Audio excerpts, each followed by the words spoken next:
We are back with another episode, or should I say episode, it's more of an extra, of Talks with Dorks, but once again, nobody else has bothered to turn up, so it's actually just Talks with Laferde at the moment. I do have a special guest with me. He is a bit of a nightmare, shall we say. He's the king of cosplay, but the most important thing that he can put on his CV is he put that little prick Parky in his place. At Never Say Die. That being said, welcome Kev. Hello, hello. Thank you for having me. I was wondering if we were going to go into our mutual hatred of a certain Parky streams. Yeah, I had to get it out there just from the off because I know how much he will see this clip and he'll think these two on a recording together. And he's going to panic. He's got no idea we're talking about Power Rangers or anything. He just thinks he's going to see this and think, what are they conspiring? And that's the plan. Yes. That's absolutely it. Yeah, definitely. So, Kev, we're here to talk Power Rangers. One of my favourite subjects. Well, I did notice your post recently about whether you should do more Power Rangers content, so I had to message you because I could start a podcast just about Power Rangers. I mean, you can see behind me. I'm not shy of being a Power Rangers fan. Yeah, I think it's an easy subject to talk about. I mean, there's 30 years of lore to go through, and then that's not even including the comic books and everything else that comes with it. I think it's a very easy subject, and I think for me I wouldn't say the resurgence because I've always been a Power Rangers fan, but I think it's really big in my brain at the moment because I'm working on a Green Ranger cosplay, so it's like everything's just all Power Rangers at the moment in the making.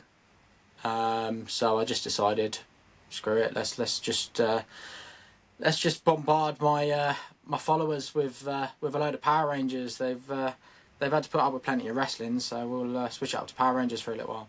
I mean, I can get used to more Power Rangers content. I'll never complain about that. Like I said, there's plenty in there. There's absolutely plenty in there, I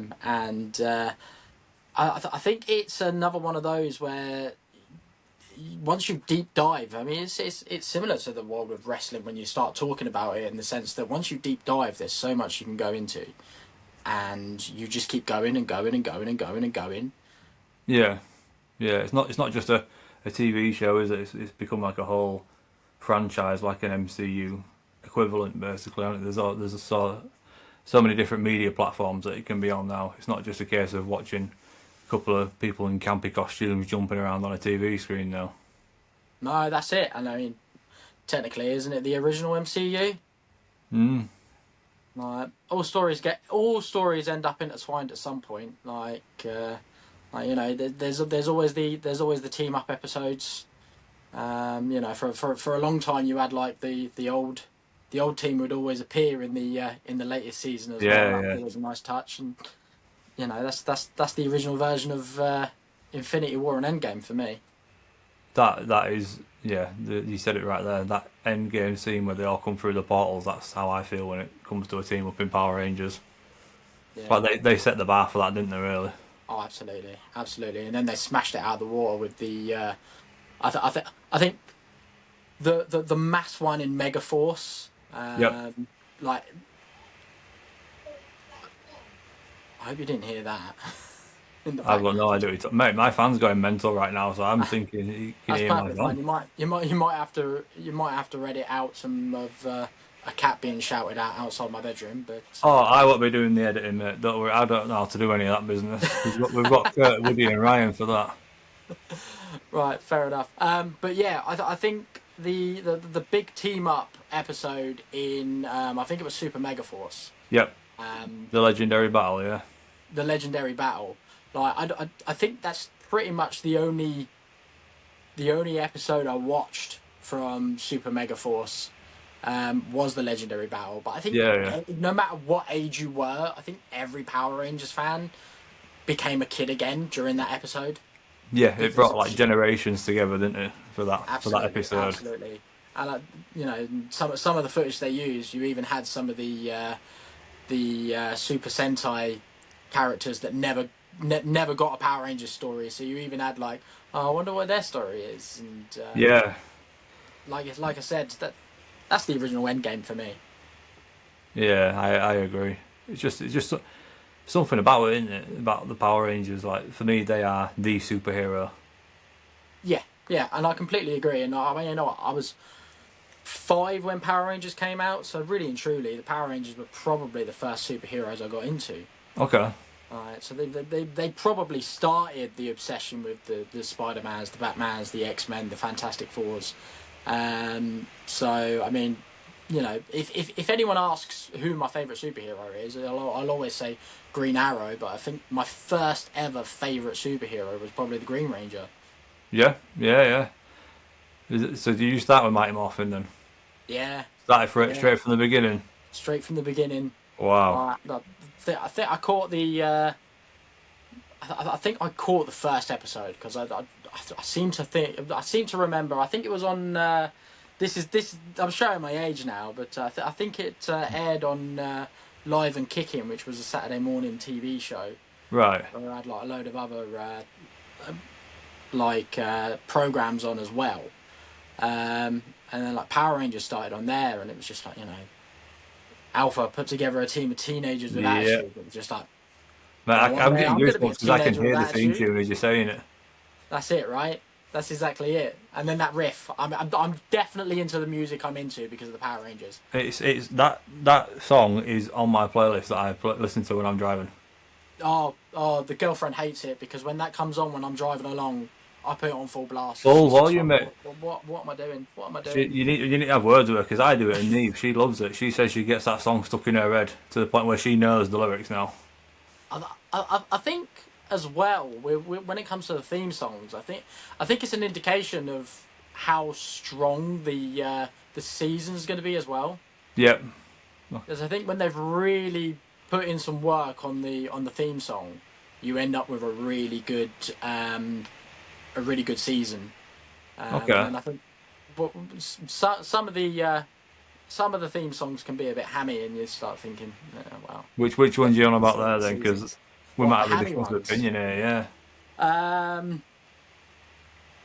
So I don't know how controversial this is going to be, and I don't know how many people are just going to be like, my God, right, I'm never going to watch Kev's content, but I can't really think of anything positive about Lightspeed Rescue.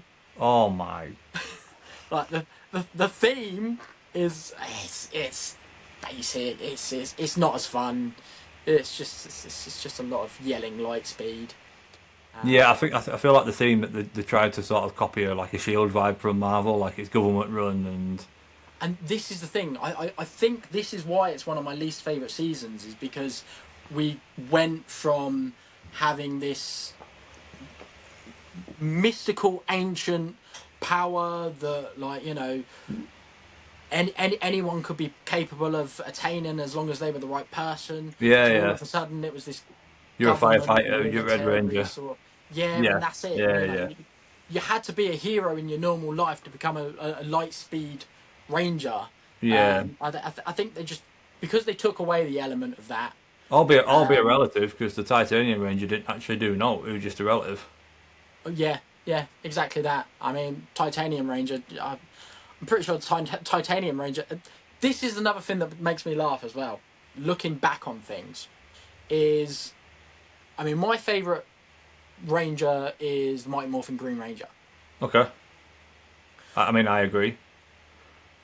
But the Green Ranger, once he's a good guy, doesn't really do much. No, he's a maggot when he turns good. He just shows up when they're struggling. And he's just like, oh, okay, yeah, I'll stop fixing this skateboard and I'll just go save the day. He does like a Stanley cameo when he becomes good. Exactly that. But I think the Titanium Ranger probably does less than he does, which is saying something. But yeah, I mean, he's not the only nepo baby in the Lightspeed Rescue team, because obviously the Pink Ranger is the daughter as well. Just getting family tree involved, isn't he? I'm surprised his wife isn't involved. Well, it probably is at some point. Yeah. But yeah, why dwell on the negatives? Like, you know, we're always going to have the seasons that we don't enjoy. And like I said, I think Lightspeed it's probably the one I don't enjoy because it's not fantastical enough for me. Yeah. Like, you know, we don't have this ancient power. Like, you know, Zordon hasn't made their powers out of Zeo crystals like they have in Zeo Rangers. Yeah.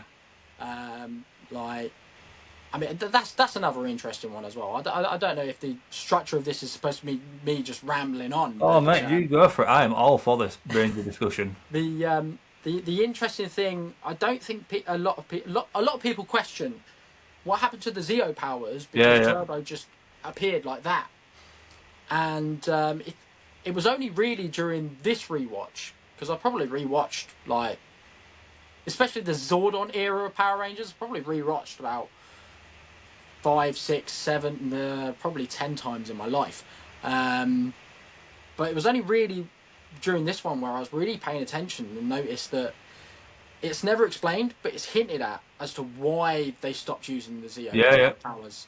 And it's because they were just so powerful that they would eventually drain the Rangers of their life force. Yeah, like the body much like they were doing with Jason. Yeah. It's funny you should say that, because I actually rewatched the Turbo movie last Wednesday. In the underrated movie. It's underrated, that movie. I mean, I know the '95 movie gets a lot of love and that, apart from the Megazord. But because I watched it with Eve, like, we're working our way through the important episodes of each season. Right. Yeah. Because she wants to sort of understand why I love it so much, which fair play to her. Like, not a lot of people would do that.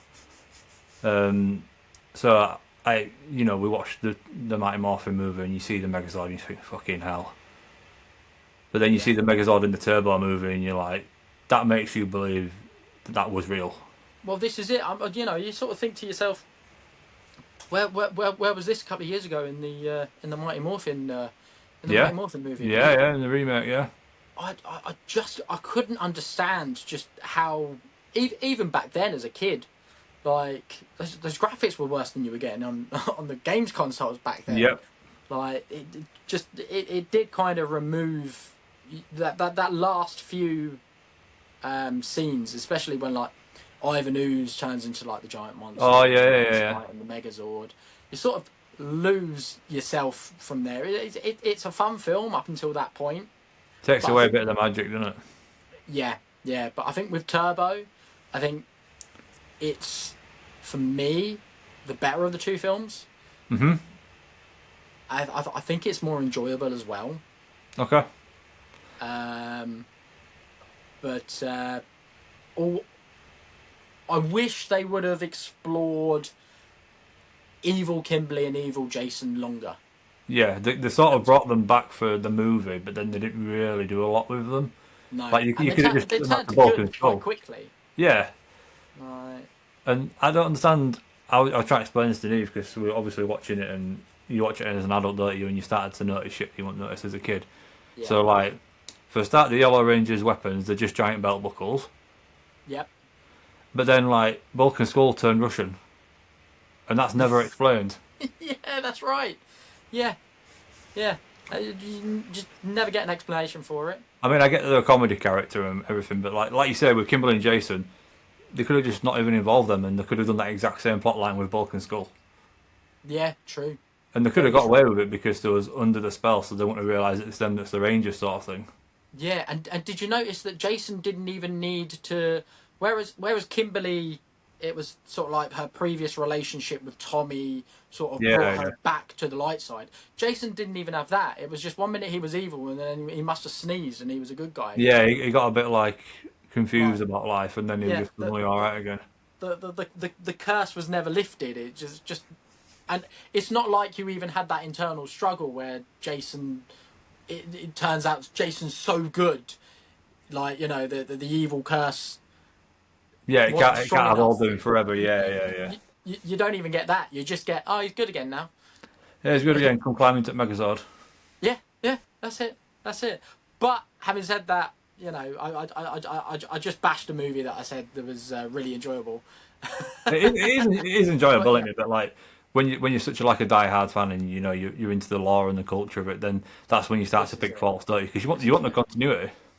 and I think that's also one thing that the actor Austin St. John has always said that he wanted to explore is what if Jason did turn to the dark side. Yeah.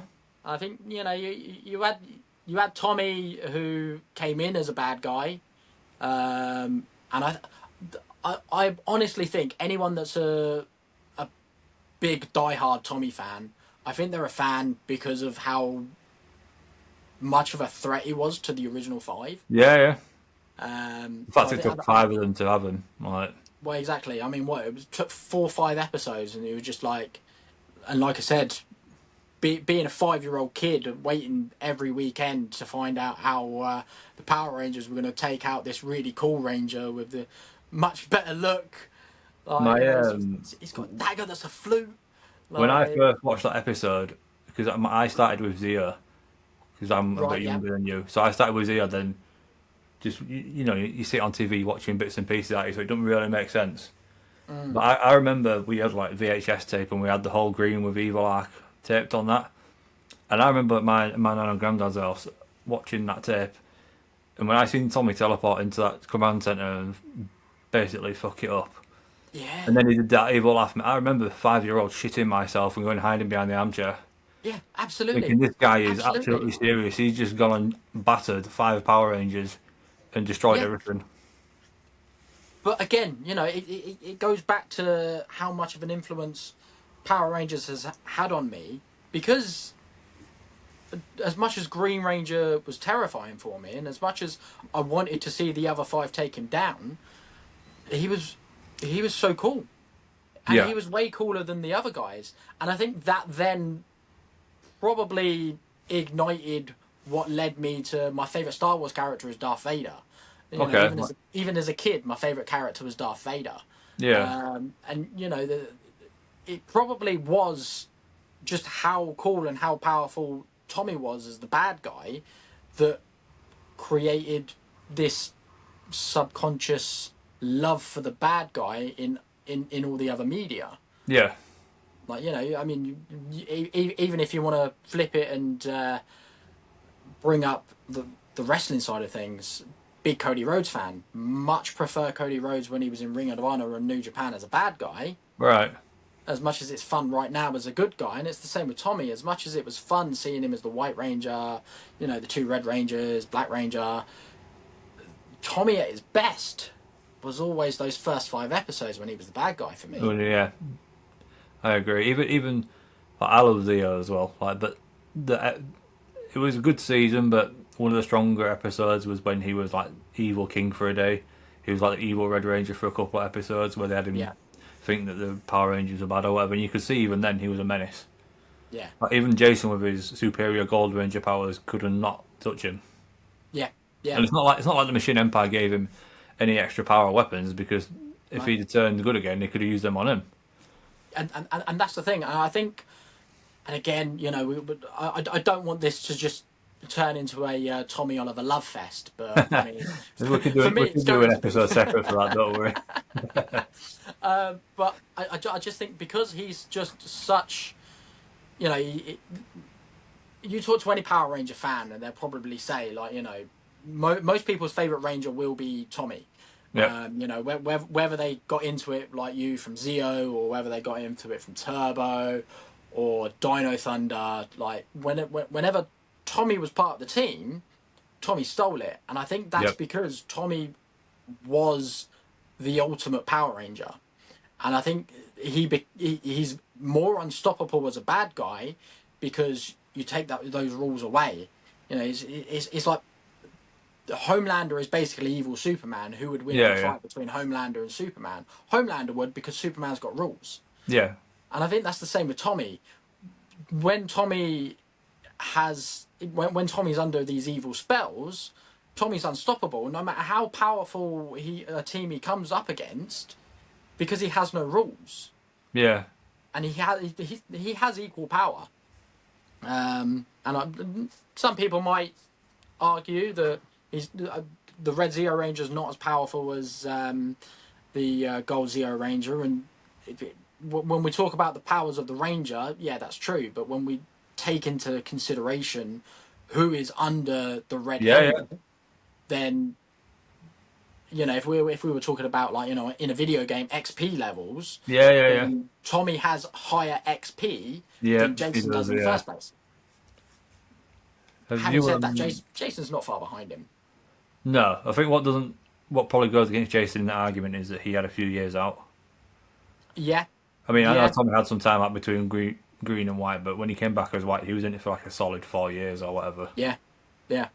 Like you And say, I, like that gains you the experience and and whatnot. this is it. And again, like you go on to him being the White Ranger, and Zordon and Alpha made those powers out of pure good, Yeah, and the only person worthy of wielding them was Tommy.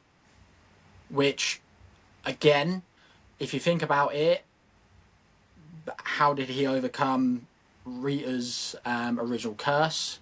It was ultimately the good in him. Like, yeah, as much as the Rangers helped him, it was yeah, the good in him that fought it. And then you've got him as the example of the ultimate good. But then you've still got him susceptible to evil because, as you mentioned in Zeo later on, for a couple of episodes, he turns evil again. yeah. And I just think that for me is why he is just hands down the best Ranger, because he is the ultimate good guy, but he's also the most powerful bad guy. Yeah. I mean, have you read the comics? Are we going to start talking about Lord Drakon? I'm going to say like that shows you what would happen if he stayed on that Yeah. side of the fence. Yeah. And I would have loved an adaptation of Lord Same. Drakon. I would have absolutely have loved it. Even And if it was animation, I reckon it could still work. Agreed. Like, I mean, we get it in the. I don't know if you played the game Battle for the Grid. I played a little bit of Battle for the Grid, yeah. I watched all Um, crap at it, so. difficult gaming mechanics, but I suffered through them purely because it was a Lord Drakon story. Yeah. And we got Jason. When I say Jason David Frank, obviously, we got him in the suit for In the some trailer. promo work. The trailer for Shattered Grid, the comic Shattered Grid. That's it. Mate, I've And got that exact tattoo of him turning around there on my shoulder. I'll have ya. Yeah, like that is how much Oh. I'm into that comic storyline. It's incredible. And funnily enough, I'm literally, if I just move my head like this, I've Yeah. literally got Shattered Grid staring at me as well. Because it's a fantastic story, and like you said, it just goes to show how powerful Tommy could be if he did go all the way. Yeah. Um, The levels he would go to though, like he went to a different universe and killed himself. yeah, That is yeah, pure ruthless. That. that's nuts. That's absolutely nuts. And again, like everyone talks about how great Lord Drakon is. Yeah. Like no one ever turns around and says they don't like Lord Drakon, No. unless they Enough for like unless Jason they're not purist. aware of him. A Jason purist. Oof. There are some massive Jason purists, but again, trying to hang on to the Zordon era because I know like Zordon era was my era of Power Rangers, so I know that far better than any other era. Okay. But for me, Jason's not number 2 in the Zordon era either. I think I know who you're going to say for this. Jump in, hazard a guess. I feel like so for me, I don't know why, but I feel like Rocky was a better number 2 in Zeo than he was Yeah. in Mighty Morphin. But I feel like you're going to say Adam. I am. Yeah, I'm yeah. going to say Adam. He has such like it's weird because he comes in season 2 of Mighty Morphin and then not that he's a nobody, but he don't start to get his own personality till Zeo. But that happens with all the others as well. Yeah. So when you see him as the second Black Ranger, he's a bit naff. Yeah, Yeah. But when, especially in Zeo, like I just think he just overshadows Rocky. yeah. Which, when you're watching Mighty Morphin, you probably never would have thought of. No, have you seen just a quick one? Have you seen that the retcon they've done of that now? Adam and Rocky are a couple. Sorry, what? They've retconned it in the comics that Adam and Rocky are a couple in Mighty Morphin. No, they haven't. They have. Like, That's like forced, isn't it? Right? yeah, and that's the thing. I suppose back then, we're talking like mid to late 90s. Yeah, yeah. I don't think it would have been widely accepted as it is as it Yeah, would be yeah, yeah. now. I think back then, if I say back then, if it was always the original story, I'd be perfectly fine with it. Yeah. Because I can understand that, like Yeah, yeah, exactly. There's, Yeah, there's definitely a bromance between the two of them. yeah. But Don't change what you know of the characters. What's that? Sorry. Don't change what you know of the characters. If they did it with completely brand new characters, fair enough. But don't not 30 years later be like, oh, by the way, this was going along the whole time. Like, come on, no one's gonna believe that. It's a bit shoehorned there. Yeah. So, yeah, and again, that's where that becomes disappointing. Yeah. Not only as a Power Rangers fan, because you're changing the history of something that I was really into, but also as an ally of the LGBT community, you're then forcing something. Yep. There's no need to force it. Just create new characters with a new story and have same-sex couples be in those teams. But you're also need to. Go on, sorry. I was going to say we don't need to change history to make the modern day okay. Yeah. For lack of a better term. Yeah, it's like they're almost like they're purposely opening up to the potentiality of a hateful comment to try cause interactions and whatever else, but then that some people will take that to extreme levels where it's not needed. Yeah, agreed. Like fair enough, like you said, like making a new character do whatever. Like I think she there's that last in the green costume in the newest one. She's she's into women and that, which is fine. Fair enough. It's a brand new character. You know what I mean? No one. Yeah. If that's what you establish from a character from the beginning, or even if it was like they've come out later on in the series because they've been shy to do it or whatever, it's fair enough. But don't like, like bring say Jason back and all these years he's been shagging Billy. Like what? Yeah, and that's it. I just feel like retconning a same-sex relationship is just as insulting as having it turn out that Zordon was a bigot who didn't like gays. Yeah, like it's just as offensive because it's forced. Yeah, there's no need to force it. But swinging the conversation back round to Adam overtaking. Oh yeah. I did read somewhere, and I don't know if it's just. I feel like I know what you're going to say with this one as well. But apparently, the original story was that Adam was going to take over as the Red Ranger. Yeah, I saw that the other day as well. Yeah. Which kind of does for me make sense because Tommy would be a year older. Yeah. Because in Mighty Morphin, we find out that the original team are older than the new three. So it would make sense that Tommy would age out before the rest of them, but then they decided to switch them all out. And do we go into what could have been and what ended up being because we ended up with TJ as the Red Ranger? I feel like TJ was set up to fail. I feel, to be fair, with the direction that the franchise had gone and that Tommy had been the ultimate hero the entire time, whoever took over from Tommy would have been set up to fail, especially with how the storyline went as well. I completely agree. I think there's a reason why TJ is he's a better Blue Ranger than he is a Red Ranger. He's hands down the best Blue Ranger in my opinion. I mean, Billy's up there, but in terms of Blue altogether, TJ, especially in the Psycho Ranger arc, TJ shows that he's still got the capabilities of leading if he needs to for a start. I think I would agree there. Actually, I think TJ is. I'm just going through thinking: is there someone that I would as a Blue Ranger rank higher? Probably not. But that's the funny thing though, isn't it? Because I think he's absolutely spot on as a Blue Ranger. Yep. But I think you could have put anyone in that position to take over from Tommy, and I honestly feel like the only character that would have succeeded would have been Adam, because we already had the connection to Adam. Whereas TJ's a new character, we're developing this relationship towards him, but at the same time we miss Tommy. Yeah. Now by the time we get to Power Rangers in Space and we meet Andros, straight away his introduction is he invades the party of all the villains. And it just that disrupts was pretty it. badass, to be fair. Yeah. And then he goes surfing in space by himself.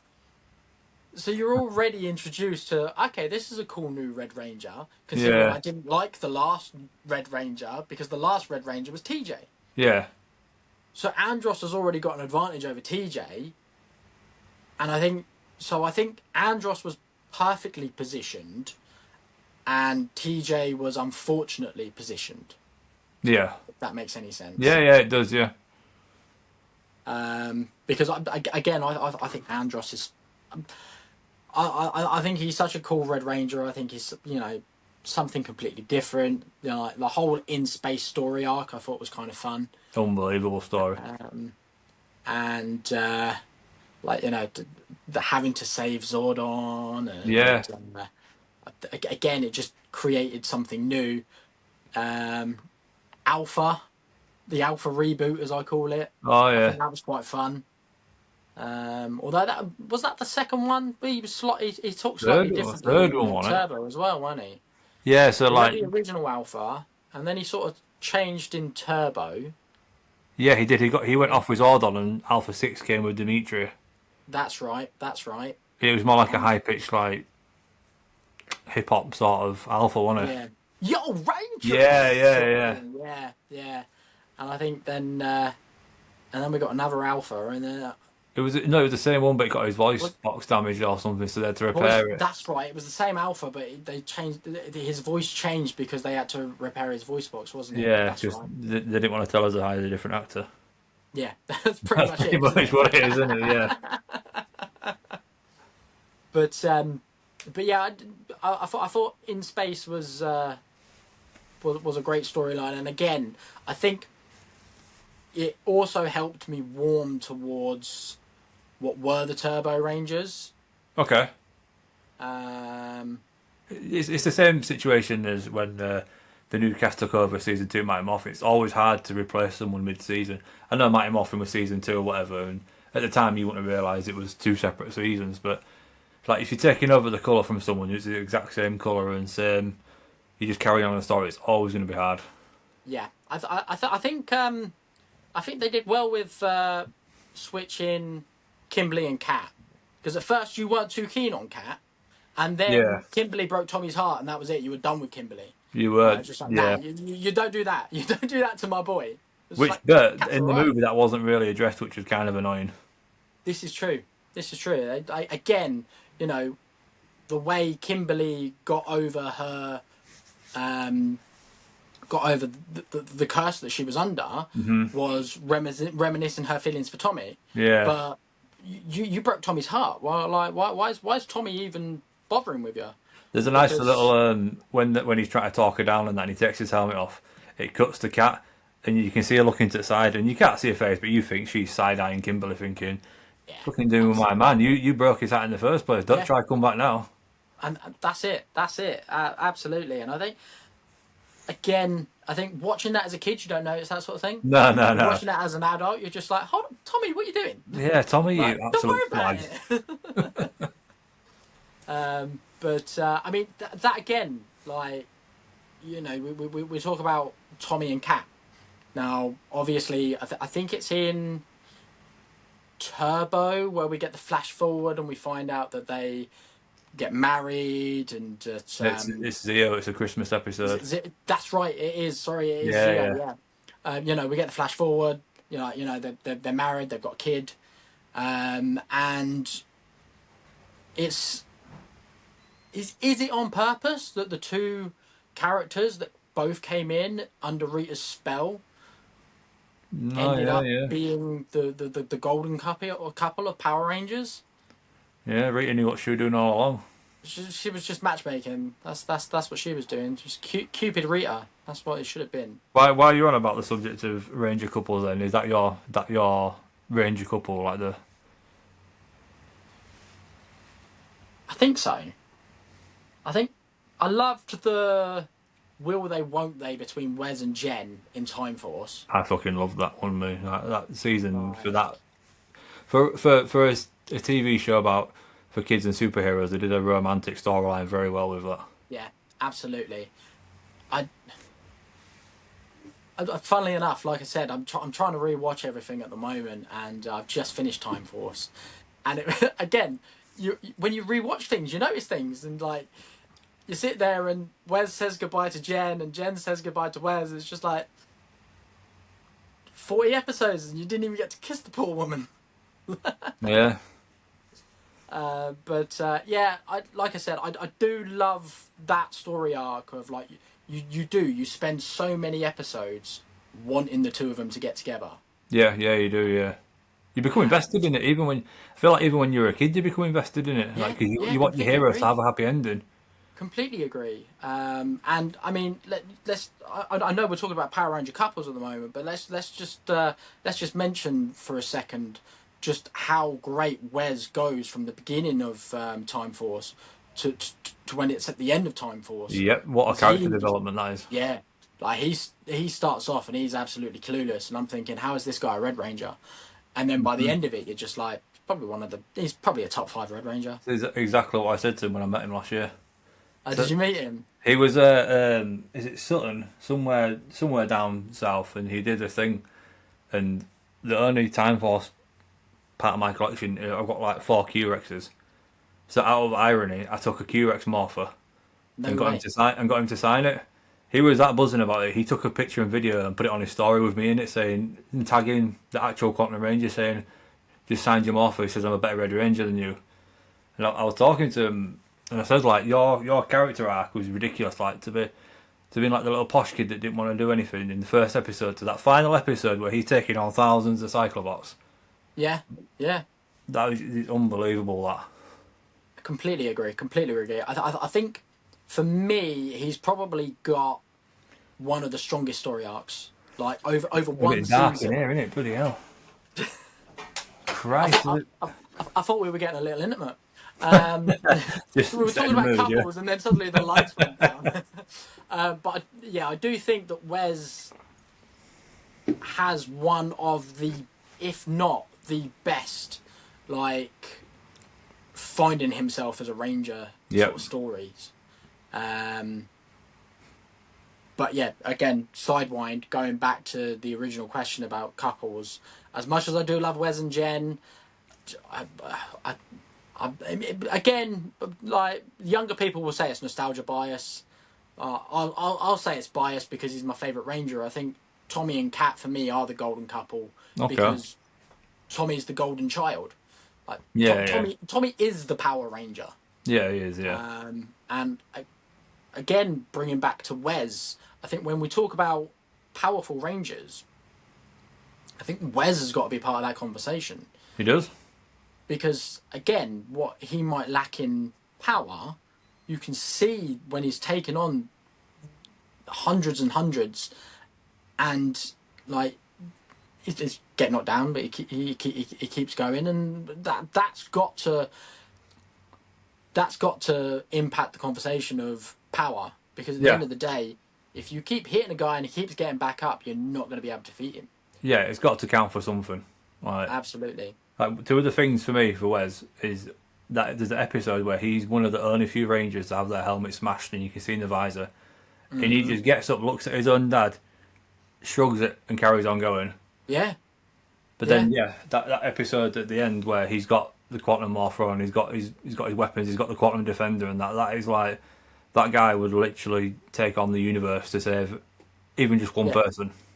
Yeah, and I think that's one of the best parts for me is the fact that eventually, you've got, not only is he the Red Ranger, but he ultimately becomes the Quantum Ranger at the same time. and that just goes to show just how strong he became from where he started to where he ended up.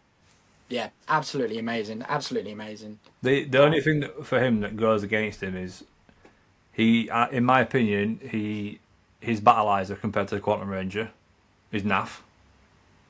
Yeah. It's just flame design, flame sword. Quantum Ranger's going around on roller skates, flying around, taking down monsters with that thing on. And also like that Time Force Megazord is shit. Yeah. The Yeah. Q-Rex is my favourite sentient Zord there is, but the Time Force Megazord that season was poor for Megazords. If they didn't have the Q-Rex, that would have been up there with one of the worst seasons. Can I go back to my Lightspeed Rescue hate if we're going to start talking about Megazords? Oh yeah, we can go into Megazords now if you want, mate, because they're just as crap. Like, why did the Lightspeed team have so many Megazords? Like, I get that, like, you know, like each season, for the most part, you do get like a Megazord upgrade, Yep. right? Yeah. But they stop using the old Megazord and they use the upgraded Megazord. Like, you know, you got the Dino, the original Mighty Morphin Dino Megazord, and then they got the Shogun Megazord, like, you know, and so on and so forth, right? Yeah. But in Lightspeed Rescue, they're using a random Megazord every show. Megazord of the week, isn't it? Yeah. Yeah, and don't get me started on the name of the Omega Megazord. Like, who thought But of I that? forgot about that Megazord until just now. I'm pretty sure that whoever designed that in the Sentai just watched Armageddon and was like, "That's what we're going to base this whole episode on." Yeah, like didn't love the Omega Megazord. And I think One. the second group of Zords from Zeo wasn't great either. What? They were better than the first one. Them first ones were crap. Do you think? The pink and yellow, they were just towers. Yeah, I suppose you're right there. Like, who's playing turret defense game back in 1995? They were shit, them Megazords. Them Super Zeo Zords, I think, because for me that was the first Megazord I got as well. Oh, right, yeah. I think the fact that there could be like individual Zords and they're all in shapes and that one, I thought that was so cool, and then they all combined together. But now looking back at the footage, they do look naff. But at the time, that was like the best thing ever. And again, like, you know, you talk about being the first Megazord you had. Like, I had the original Megazord, right, and it was probably about 2.5 foot tall, and it was remote controlled. Right. Oh yeah, I know what you mean. Yeah. Best thing I had. So again, when people start talking about Megazord for me, it's like, well, for me, it's the original Megazord because that's I fond memories.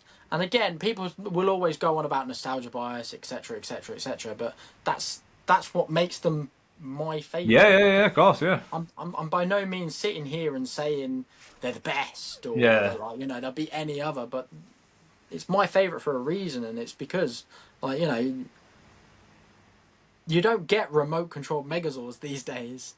But back then, it was such a cool thing. It really was such a cool thing. I mean, I won't lie. The Q-Rex is remote controlled. That's what the morphers are for. Like you can tell. You press a button, it fires lasers, fires missiles. You press a button, it walks forward. There's a button. You press it, it goes Megazord mode, and it transforms into the Megazord. See, and that's awesome. That awesome. was honestly. I seen a TikTok the other day of like the Argos catalogue in 2002 or whatever, and on that page was the Q-Rex. It was like 80 quid. I was like, fucking hell, I've got 3 of them. What one for 20 quid? I had to drive all the way to Stoke to get it, but for 20 quid for a Q-Rex, of course I will going. Like, I mean, I'm inclined to agree with you that, like, the Q-Rex is definitely up there. Mm-hmm. Especially as a sentient Zord. It's like a modern Dragon Zord, and it's like a futuristic Dragon Zord. That's the way I've seen it. Like, did you see the combination they did for the Dragon Caesar? The Sentai version, they've literally merged together the Q-Rex and the Dragon Zord. No, they haven't. They have it. I've not seen that. I don't know the official name for it, but whenever I've seen it, I've been calling it the Q Dragon. It looks unbelievable. That's nuts. That's nuts. And again, you know, you gotta love a Dragon Zord. Yeah. Like, oh yeah, 100%. Yeah. And any Zord that's controlled by a dagger that's a flute, that's played through a helmet, and you know, we're talking about a robotic dragon that lives underwater and doesn't rust. Yeah. Like, already it's badass. The only people that will not like that Zord is the people that work down at the docks. Every week they're going to work and it's the same shit. But again, that goes back to that first episode when Evil Tommy summoned the Dragon Zord. It was just Yeah, like, oh my god, there's something that looks cooler than the Megazord, and it's just one Zord by itself. What is this? Like, yeah, absolutely phenomenal, absolutely phenomenal. And like I said, that Evil Green Ranger arc, I'll always go back to as one of my favorite arcs. I really will. yeah, Like, again, maybe because that's what got me into it. You're always going to have your bias there. yeah. But just so cool, just absolutely so cool. And I just don't think we got the jeopardy. Even as a child, you understood the jeopardy that was going in there. I don't Yeah. think we got that anywhere close. There are some fantastic story arcs out there in the Power Rangers world, but I just don't think. Maybe it is because it was just like the first one, and you had like this guy that looked so similar to the others, but he was so much more powerful. I don't know, but again, it might just be my bias. I think as well what makes it so, what's the word, like amazing is like back then you wouldn't think to go against the narrative that someone that looks exactly the same with a Megazord is going to come in and be the complete opposite. You know what I mean? Like That's that it. is it's like a bold thing to do. Yeah, Like today it's predictable, like there's always like stuff like that happening, but back like 30 years ago that was never a thing. You got 5 people in different colours saving the world. You've got a different colour turning up and trying to destroy it. yeah, yeah. It was a brilliant idea, absolutely brilliant idea. And again, like I said, such a cool outfit, such a cool outfit. I mean, there are some awesome outfits out there. Right, let's get on to that because I was going to ask you that. Come on then, What talk me through what favorite outfits? favourite outfits. Right. Okay. Let's ignore Tommy's 3 Okay, because the Zeo outfit looked cool, but it looked the same as everyone else's. Like right. Turbo, I'm not a lover of the Turbo outfits. I like the But helmets. I don't like their yeah, suits. the helmet because they look like cars. Yeah. You I look mean, it's a like clever idea. yeah. But yeah, Tommy's 3 is Green Ranger, White Ranger, and then obviously Black Dino Thunder Ranger. Let's just we'll move them to one side because they were awesome, but Yep. Okay. we'll try and get away from the bias. I think not. I mean, I'm not even just going to go with Power Rangers here because I think Ninja looked absolutely cool. Yeah, at the time you did, yeah. The Magnum Defender looked really cool. I was a fan of everything about him, but not the suit. It just for me it didn't look Really. practical. It didn't look practical for what he was doing, and that it just didn't look realistic. He's got the big bulky shoulders, and That for me is why it looks so cool because there was so much OTT armor and yeah, I miniature suppose actually when you metal. put it that way, yeah. But when you come to the actual Power Ranger suits, I think the Zeo suits were really cool. Yep, I think the helmets were unique. I agree. They get a Um, lot of hate as well, and I don't understand why. yeah, I don't understand that. Really don't understand that. I think it was quite clever. Well, I say quite clever, and this is going to be hypocritical of another one that I'm going to mention, but I I'm never too sure when you can see the obvious rankings of the I didn't Rangers. notice that until I watched these few episodes with Eve. I was fuming that I have not noticed this. So I used to rank the blue Zeo costume as the best Ranger suit of all time. And then when I was watching it, I was like, Wow. you can see like the dents and that. I'm thinking it looks shit. It looks alright like in comics or whatever because you can't see them. But But the fact that each shape represented like 1, yeah. 2, and like they would go higher in like ranking. Yeah, So like Tommy had 5 sided shape because he was the leader, yeah. etc., etc. And then I'm gonna again, like I said, be completely hypocritical because of I really like the SPD suits as well. Yeah. Um, Doggy Kruger's is the best one. yeah, you reckon? I didn't like the Omega Rangers. No. Nova, you don't really get much of, so it's hard. I mean, I like the person wearing the pink one, but I don't know. I feel like Doggy's was you could genuinely believe with the whole sword and katana, he could be a ninja sort of thing. Like, True, true. Could you believe that his? no, I did that part I get, but the actual I design of feel the like suit, they could have built in like the fact that he was a dog into the helmet, yeah. but at the same time, I agree. I think he had a really cool suit. The SWAT upgrades looked good as well. You know when they got the Yes, SWAT armor, that was it was very well yes, done. Have you seen the armor that the Sentai for in space has got, like the gold plate things? They look naff. They just look yeah. like they took a few Piranatrons apart and just put their clothes on. It's true. They do. You're Yeah. right there. Yeah. I th- I've got one for you though. Well then, Mystic Force fucking unbelievable. capes. I like it. I think it suits it. See, I think Power Rangers don't need capes, but because it's Mystic Force, it just works. It's because And I they're like know wizards out there. what's that? They're like wizards. It's very like Harry Potter That's meets it. Power That's Rangers. it. Yeah, yeah. And I think a lot of people are put off by the capes because again, they're Power Rangers. They don't need capes. But I think with Mystic Force, it just works so well. Funnily enough, it was only Saturday night. I was talking with a friend about Power Ranger suits, and that's what reminded me of just how fun the Mystic Force suits were. Yeah. Yeah, I think Super Mega Force, I will always say, is really cool because you got like Mega Force is all right, but the Super Mega Force, when they got the pirate jackets as well. Yeah. There's like the Yeah. It's pirate very themed looks. gives Assassin's Creed Flag vibes to me. Yeah, And yeah, I like that. I just don't feel like they utilised the pirate theme properly though. I know they had the ship that they went around on and that, but I feel like you said, that it's a very good costume design, but they didn't actually like make use of what they had in front of them. no, you're right.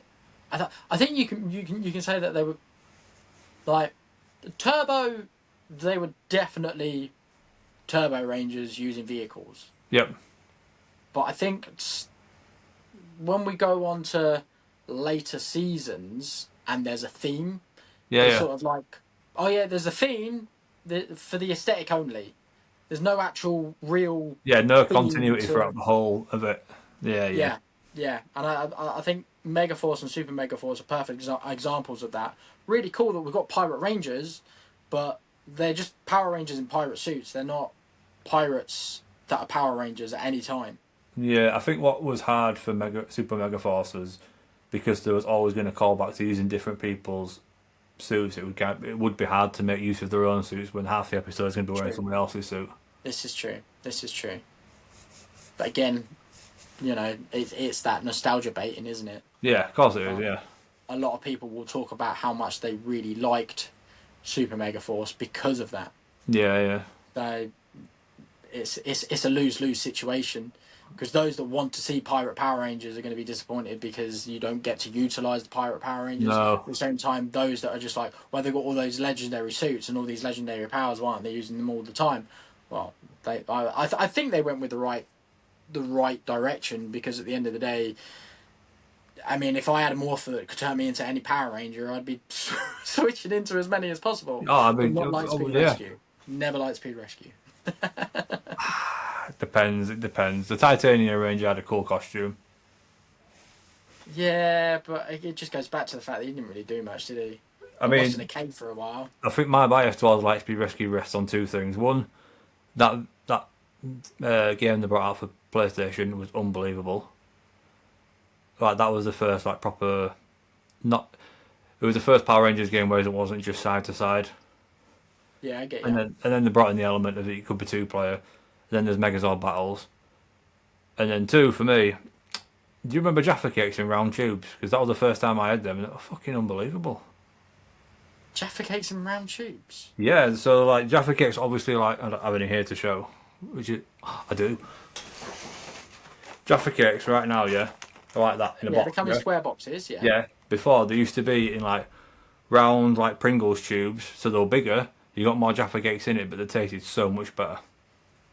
Can't say I ever And remember. I think that sticks with me because the first time I tried that was when I first ever watched Lightspeed Rescue, the first episode. But it just I'd point out your nostalgia for Lightspeed Rescue has nothing to do with the series. I mean, I like to be fair. The last few episodes of it was good, where they get into the base and it gets flooded and blown up. I thought that was pretty cool because you very Yeah, rarely see a Power Rangers base get blown. You see it in Turbo, but then yeah, after that, I mean, Terra Venture gets destroyed a bit, doesn't it, and whatnot. But like the actual headquarters for the Power Rangers, yeah, yeah. that was very very cool. I just think everything was just so forced in Lightspeed Rescue. Like, you got Carter become a fireman because he was rescued by a fireman and he always wanted to be that fireman, but he didn't Yeah, know who the fireman was. And then all of a sudden, oh, lo and behold, guess who the fireman is? yeah. I mean, I get the whole point of Carter becomes a ranger because he's a hero anyway. He's a fireman. Dana does because Yeah, she's a paramedic. Kelsey climbs rocks. What's the point in that? yeah. Joel flies aeroplanes and does loops and that. And Mm-hmm. Chad just swims around with dolphins. That's not really like you can't have these genuine everyday heroes thrown in with like a couple of performance artists. Yeah. It's not a really good mix actually. Now when I think about it. You're right. You're absolutely right. And I think again it just goes back to the fact that half of those rangers are already heroes in their own rights, and it's sort of like just like they're selected by a military group, and it's like where's the feeling that they're the chosen ones. Yeah, Like, like where's the vetting process for that for a start? I mean, I know he pulls out his little files and he's like, for your skills you've been chosen for whatever, but Kelsey can climb rocks. What's that going to do when it yeah, comes to saving the world from demons? well, that's it. That's it. Like at what point in that season? And I'm probably sure there's going to be a super fan that can point it out. But at what point in that season does the ability to climb rocks come in handy? Yeah, I I'm mean, not sure it does. I do like the morphers though. I thought they were cool. The morph sequence itself actually was all right. Yeah, I think. I mean, if we're going to go on to morphers, Okay. I think too many of them became phones.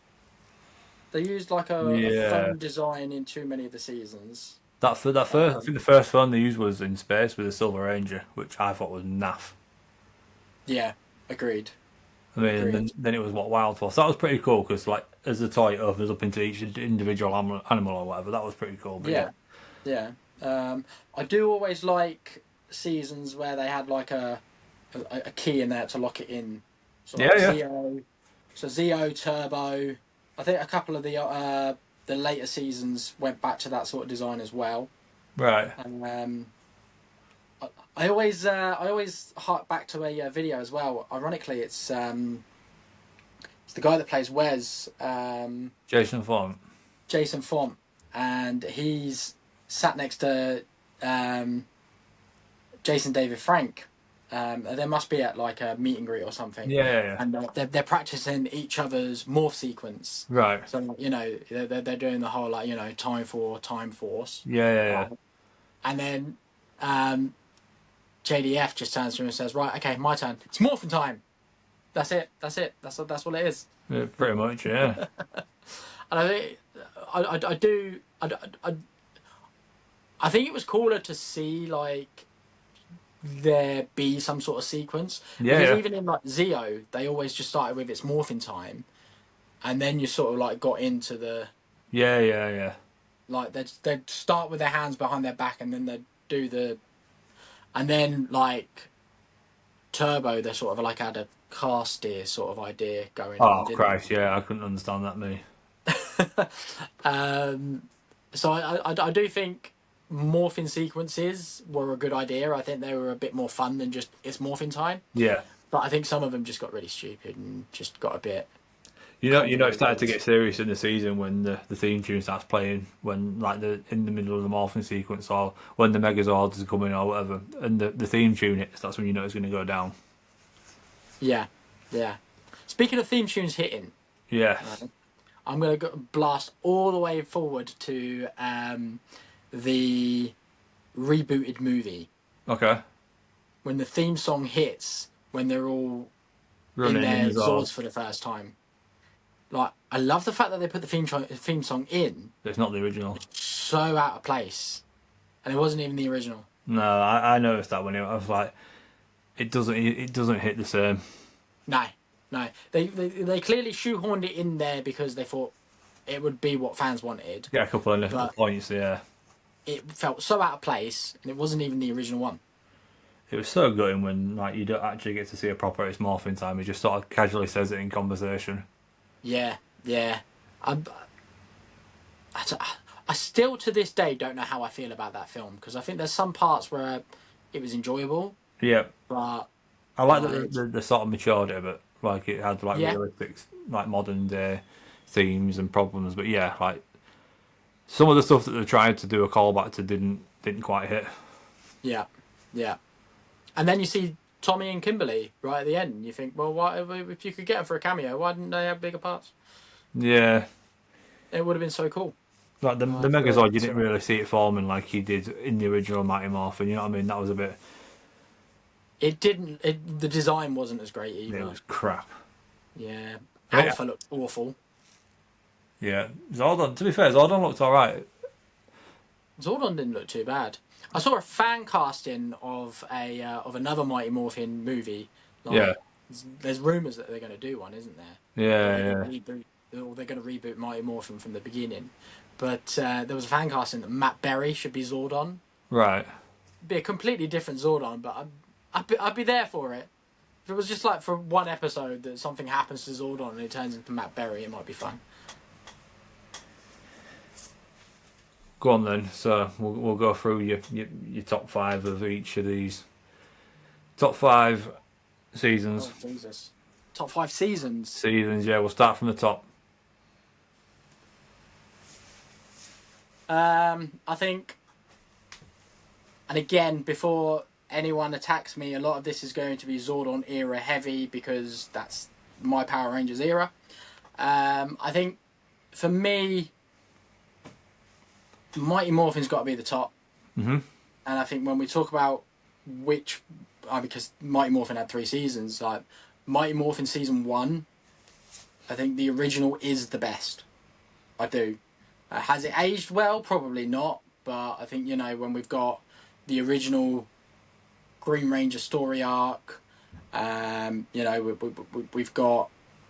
I think Rita was so much fun as a villain. Yeah. But I think when Lord Zed comes into it, she seems a bit weaker. She seems a bit more for comedy relief. Yep. Whereas in that first season, she means business. So yeah. Mighty Morphin season 1's got to go to the top. But don't worry, I'm not going to put Mighty Morphin season 2 and season 3 in positions 2 and 3. I think SPD's got to be in there. But did I enjoy it more than I liked In Space? No. Okay. So I'm going to go Mighty Morphin, In Space, SPD,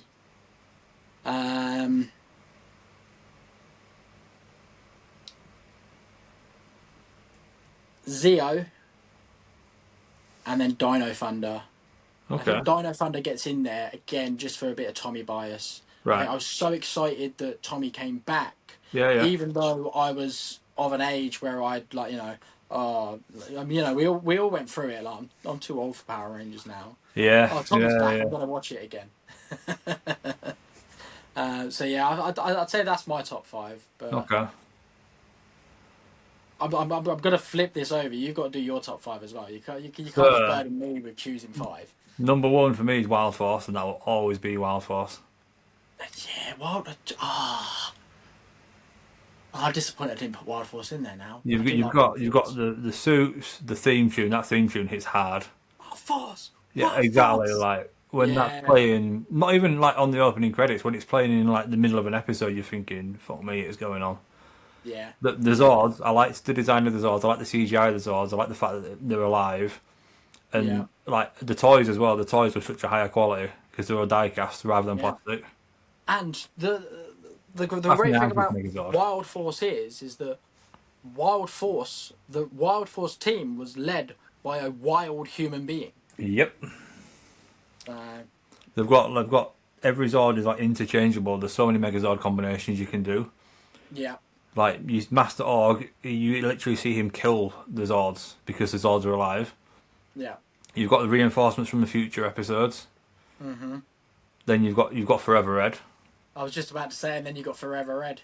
Like, there's even the final 2 episodes of that season, when they're on that rooftop and it's raining, they've got no hope, and they're just shouting out their call outs to Master Org. You're thinking, these guys are serious people.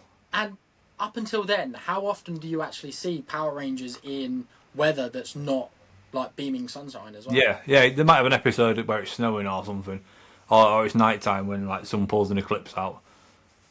But yeah, so Wild Force will always be number one. In Space is number 2, because that is a culmination of Zordon's era. Yeah.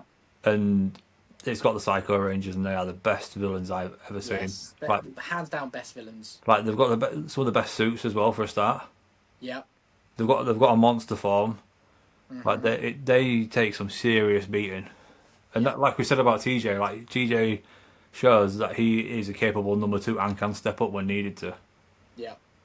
I don't know why, but that theme tune for it as well. I mean, I'll get on to a question about theme tunes after, but and then like you've got that scene where the one Astronomer and Eclipso want to know who the Rangers are, and you've got Bulk and Skull saying they're whatever Ranger, whatever, and then it's like, no, we are the Power Rangers. I'm getting goosebumps now talking about this. Like, that scene is. Don't forget that little that little budding romance between the Silver Ranger and Astronomer as well. Yeah. Especially before we know who Astronomer is. Yeah. But that scene when they're like, wait, we're the Power Rangers, and then they just morph, and you don't see the sequences or anything, it's just like an explosion and they're there. Yeah. And like, you feel like, even though you know they're the Power Rangers, you feel like the civilians there watching them be the Power Rangers. This is the thing, because that's the first time that we see the Power Rangers unveil their identities as well. Yeah, I mean, there's a kid in that season, she finds out Carlos is the Black Ranger because of the photo book or whatever. But like the general public is what I mean. Yeah. And it's just like these lot have all come together. The only downfall for that for me is the Rangers from previous seasons. Like, you've got literally the whole universe is having a fight. You see the Blue Centauri, you see the Gold Ranger, you see the Alien Rangers on the other planets fighting Mondo, Machina, and all that. Yeah. But like, you know, where's Tommy? Where's Kat? Where's Tanya? Where's Adam? Where's Rocky? Where's Justin? Where's Jason, Kimberly, Kat, Billy, whoever else? You know what I mean? Like, that is the only downfall for that season. But overall, it's just, yeah. Number 3, I would have to say, is Mighty Morphin, because like, it doesn't matter what season you watch.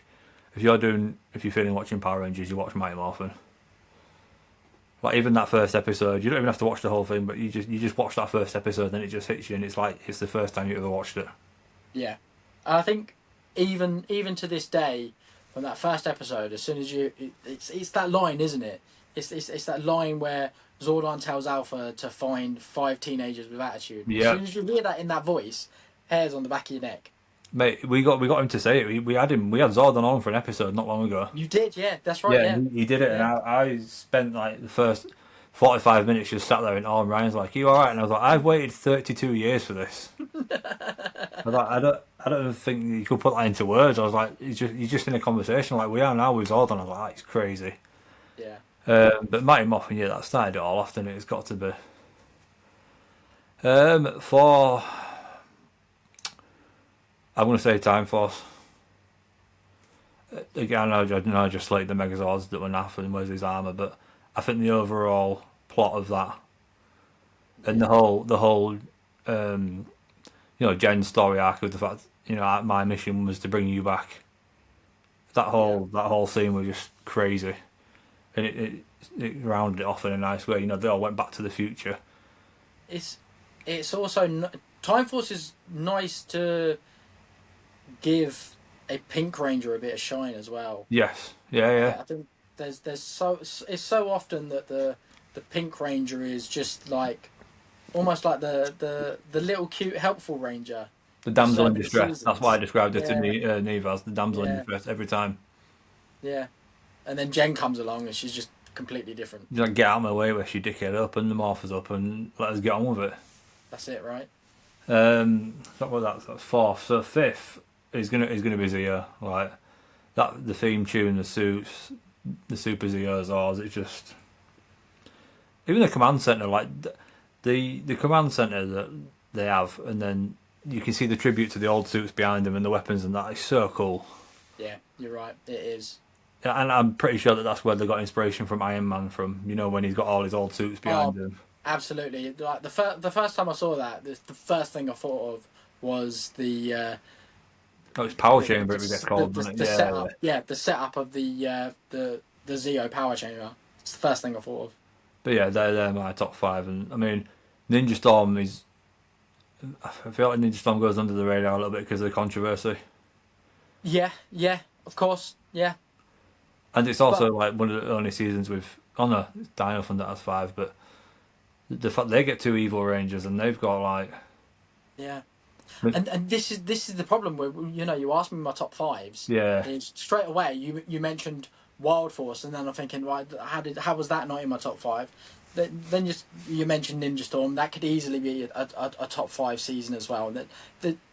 There's a lot more good seasons than there are bad. There is, yeah. Which again, like there will be people here thinking this is two grown men talking about a kids' TV show, but we're talking 30 years, and in 30 years, when you say most of them are good as opposed to some of them being a bit, there's some TV shows that don't even last 10 years where most of the seasons are just like, that was okay. Yeah, the bang average and the roll over to next year to hopefully it gets better. Like 30 years as a franchise is a lot of longevity there. Oh yeah, absolutely. absolutely. They must have obviously been doing something right to have 30 years worth. Yeah, and people are still talking about how it's coming back, or how it's going to continue. Yeah, look at like when Hasbro just not done with it. Hasbro put a plug on it, and like there was a lot of online outrage because nobody wants it to stop, and it's not even kids that don't want it to stop. This is like grown ass people that have grown up with it that don't want it to stop. Absolutely. So, right, we've done the seasons. Top 5 theme songs. Okay, I think Mighty Morphin's got to go number 1. Okay. I'm gonna go. So, and again, I think a lot of mine are going to be older ones because I feel like the older ones had a bit more of a heavy feel to them. They actually felt like you were pumped up and you could go and be a Power Ranger. Yeah. That's exactly it. So Mighty Morphin. I'm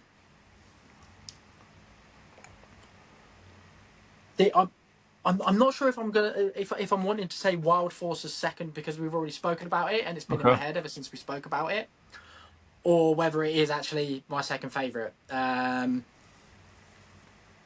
But yeah, that's okay. We're gonna go Wild Force second. I think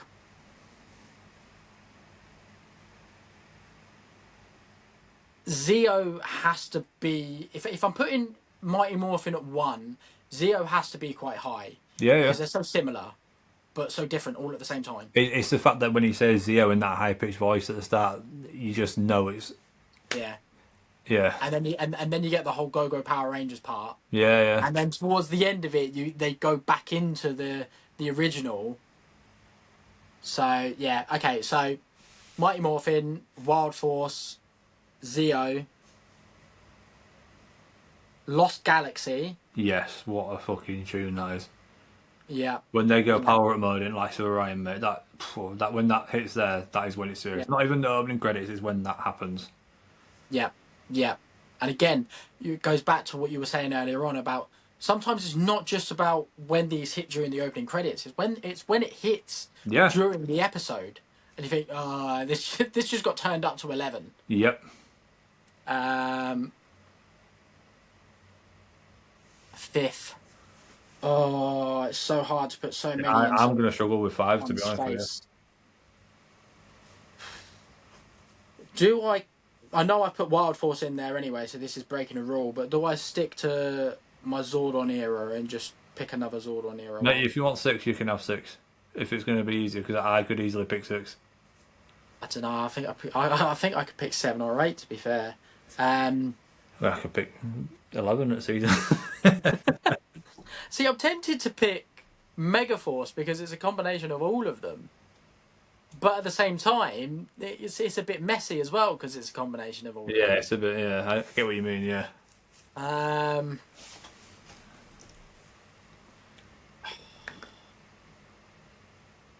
I think I'm gonna go with. Ask me again tomorrow, and it'll probably be a different one. But for now, maybe because we've been talking about it quite a lot, Time Force. Okay. Oh, really? Yeah. Okay. Again, I think it's because it's got that. It shouts the season at you. A lot like Wild Force, but I mean Wild Force really shouts the season at you. But yeah, I think because Time Force lets you know it's definitely Time Force. I think that's why. For us blind people out there. yeah. I think that's why it's going in there for now. Okay, all right. Shit, 5. So I got to agree that Mighty Morphin's top. Like I will listen to that on the way to football to get myself pumped up. You best believe I'm driving to York for. Yeah. This is where it goes. I could pick anything now. Ninja Storm number 2. That okay. Yeah. when it says the first lyric and then it's like the little silhouette of him up on a skateboard. That is seriously up there. Lost Galaxy we've mentioned because of the Lights of Ryan, so I'm gonna have to put that in there. Mm-hmm. I mean, special shout out. I actually like the Turbo theme tune. I feel like it's quite catchy. It's to go from Zia to Turbo. Like it was very very bold to change it up as much as they did, and I think it works with that theme. It's not top 5, but it does deserve a shout. I might have to disagree with you on that one. Okay. Yeah. I feel like it's a bit. I think out of that era where you get like a bit of a heavier theme to your theme songs, I think that one was a bit flat. Okay. So, Mighty Morphin 1, Ninja Storm 2. I'm actually going to push Lost Galaxy to 4. Okay. Third for me is In Space. Like when they first met the Astro Delta Megazord, and it's the extended version of that theme tune, which is just a guitar for the first 30 seconds. That is very, very nice. And then 5th, I would say Zio. It's just that beginning bit, isn't it? It literally is. Yeah. I don't think any of the latest. I wasn't that impressed with Dino Thunders. I wasn't impressed with SPDs. Mystic Forces was a bit too pop for me. Like I think the age was too like pop culture, not pop culture, but like a pop song. I feel like the older they get, the more they just hammed it in, and it wasn't like I felt like the earlier seasons, you sort of get the feeling that they cared and that they wanted the song to feel like the season was going to be like I said earlier on. I think you do get an indication of if the theme song's good, you're going to get a really good season. Yeah, exactly. Yeah, so, like you said, especially with the older ones as well, it made you pumped up. Yeah. Like I mean, I ain't seen like Samurai and Overdrive and all that jazz, but even like where you get to SPD, there's a bit too much going on in that theme tune. You know what I mean? And like I said, I think SPD is a really good season, but it's not of that era where like the theme songs hit. Yeah. Okay, so my last question for you then. Top 5 Megazords. Oh, Megazords! I thought you were going to say Rangers. Oh right, okay. We'll do Rangers afterwards. Actually, no, we'll do Rangers afterwards because I'm gonna switch that question a bit around for Rangers. But Okay. yeah, Megazords. It can be individual, it can be combinations. Just when you think Megazords, like, what is it for you? Again, like anyone watching this probably going to think, oh, Kev's opinion on Power Rangers is so boring. Mighty Morphin. But again, the fact that I had such a huge remote control version of the Megazord. It is what I feel is my Megazord, the original Megazord. So I suppose I've got to. No. I'm actually going to take 2 from Mighty Morphin. I'm going to put them 1 and 2 because I'm going to put the Dragonzord first. Okay. And that is 100% Green Ranger, Tommy Oliver bias. But the Dragonzord, original Megazord.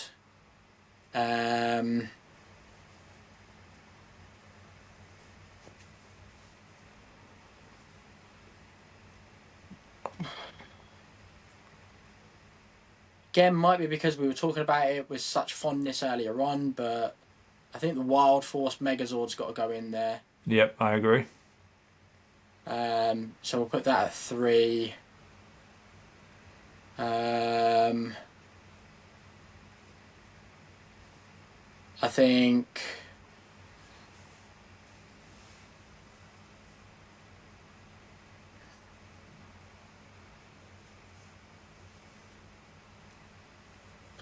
Oh, it's so difficult. Oh, this is hurting my head.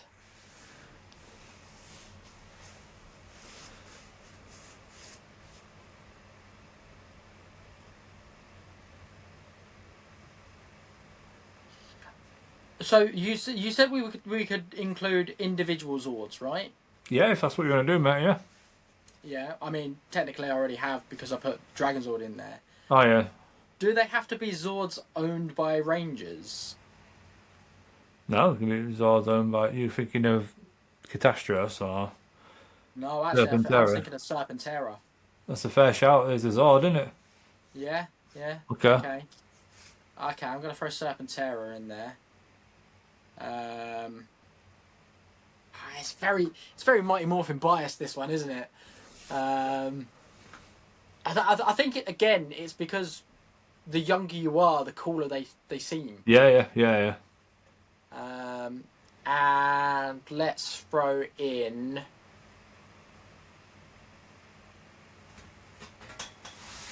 Lost Galaxy.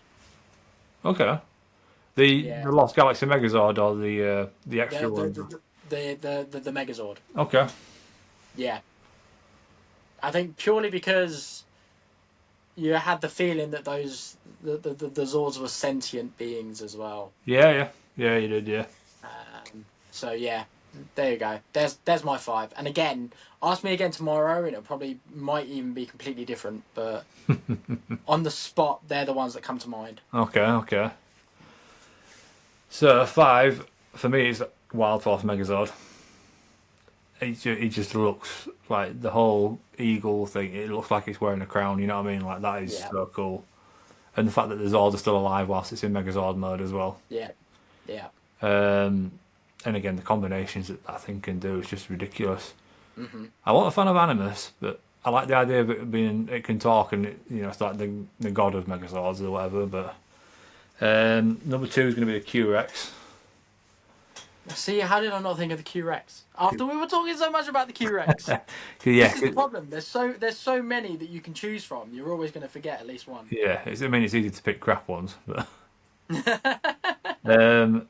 number 3, I would say, is the original Megazord. Yeah, not even in like Dragonzord mode or whatever else. Just actual pure Megazord. Like when he shouts Power Sword and it comes down from the thing, the theme tune starts playing. Yeah. You know that they're not monsters that are getting back up.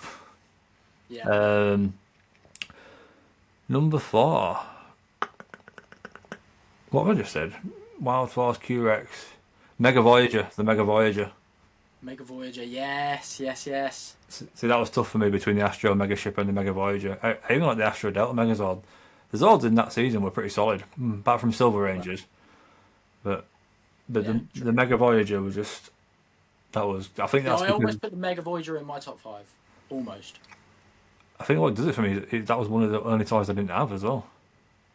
Oh, really? That was such a rarity around here. Like, but that is a very, very nice Megazord. And yeah, the whole Psycho Ranger arc, it helps solidify that for me.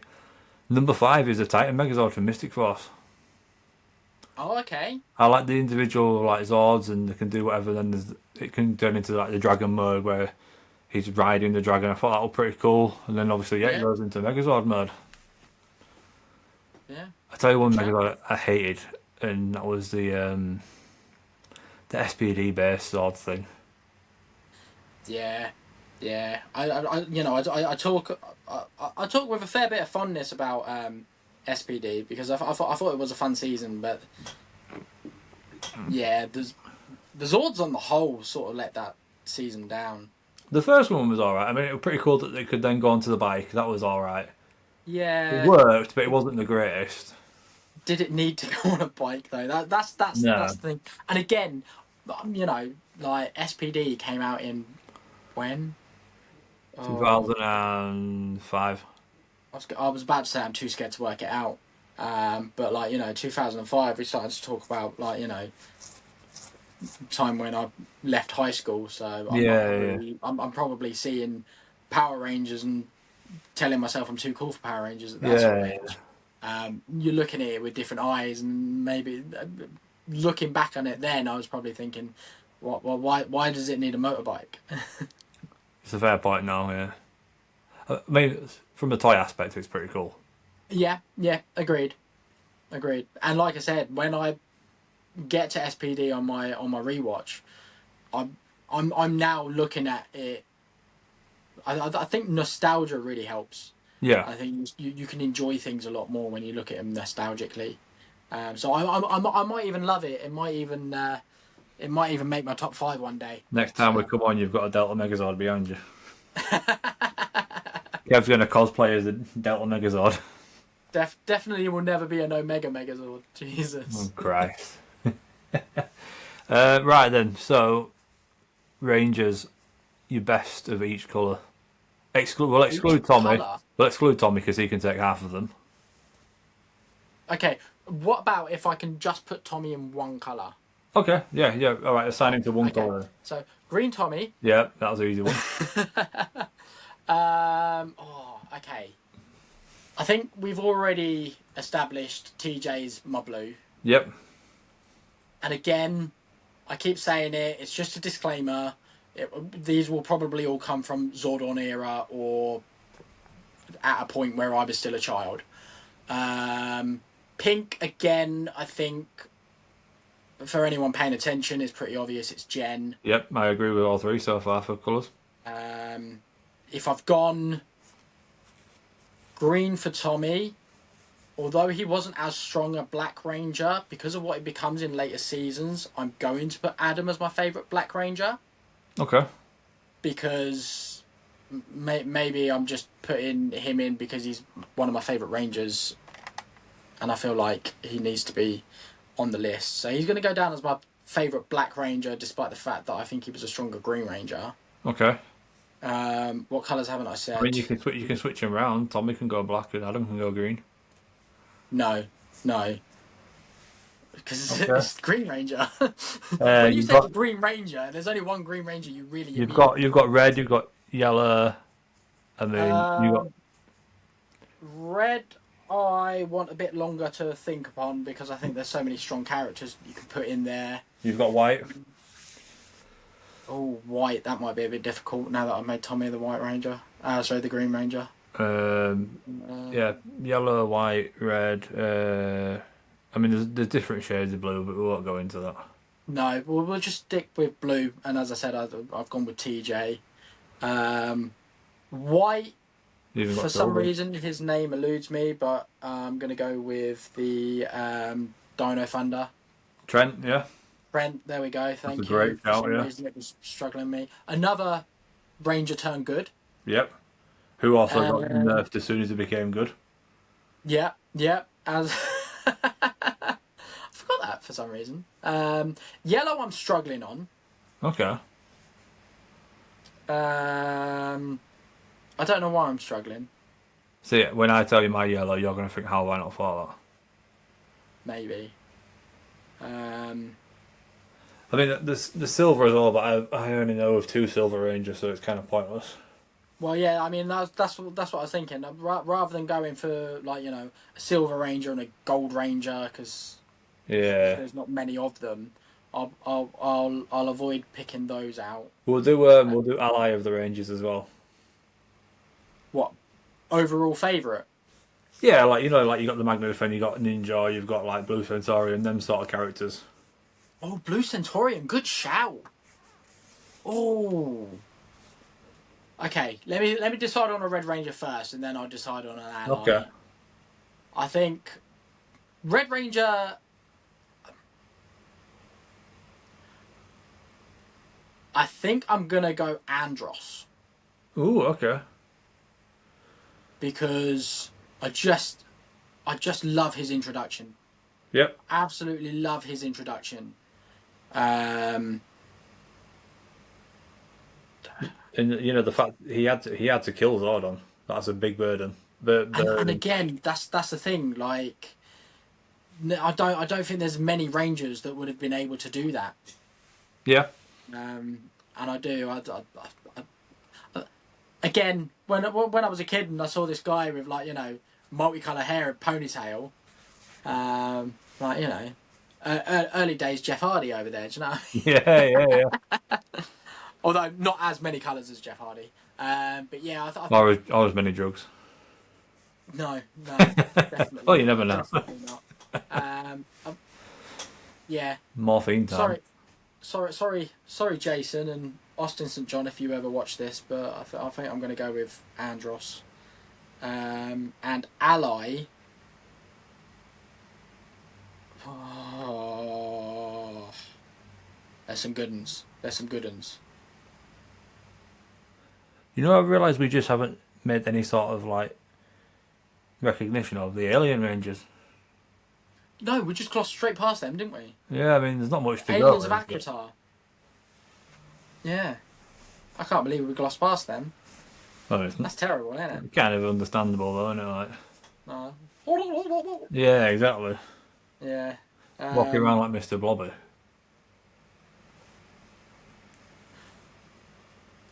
So, when it comes to allies, Yep. honourable mention, Okay. because I think it was only in 1 or 2 episodes, and it was to bootleg his own TV show, The Masked Rider. Ooh, good shout. He looks so cool. Like, Yeah. The TV show was awful, but he looks so cool.